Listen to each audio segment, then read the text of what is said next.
everyone. Today I'm going to talk about my semi-recent thermal printer that I got just over a month ago as of now. And yes, I did buy this with my own money, and the video itself is not sponsored in any way. So this thermal printer that I ended up getting is a Munbyn printer, and really I only got it for printing labels on my small-scale Etsy business. Overall, this printer has worked very well, especially when compared to the inkjet printer I was using prior to getting this thermal printer.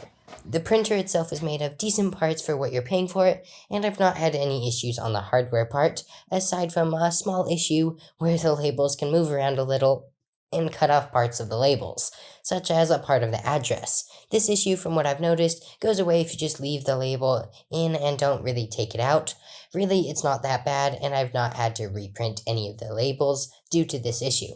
The only time I've reprinted a label that's not from the software side is when I inserted the label wrong and then hit print. This was definitely my fault and not the printer. Inserting the labels in general isn't hard at all. You just push them in and the printer will load it for you after that. So now moving to the software side. This part was a little more finicky and annoying to set up, but once I realized there was an official video by Munbyn on how to do this, it really wasn't that bad. So really it's similar to setting up all other 2D printers. I'm just not really used to doing the initial setup. If you're like me and kind of need help on the guiding process of setting up the software part, a link to the video will be in the description. One thing that's definitely worth mentioning is that by default you can't connect it to the internet, and will need to connect it to the cord each time you use it.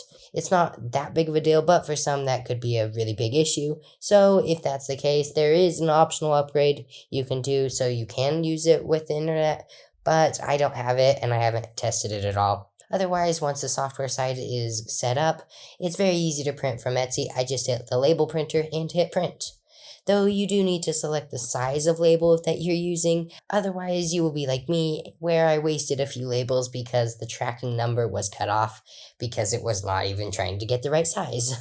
And finally, it's worth mentioning I have been using 4x6 labels, not from Munbyn, and they've been working totally fine. So you don't have to use the labels that they use, and I actually bought 4,000 of these labels from this other area, so I'm glad they work.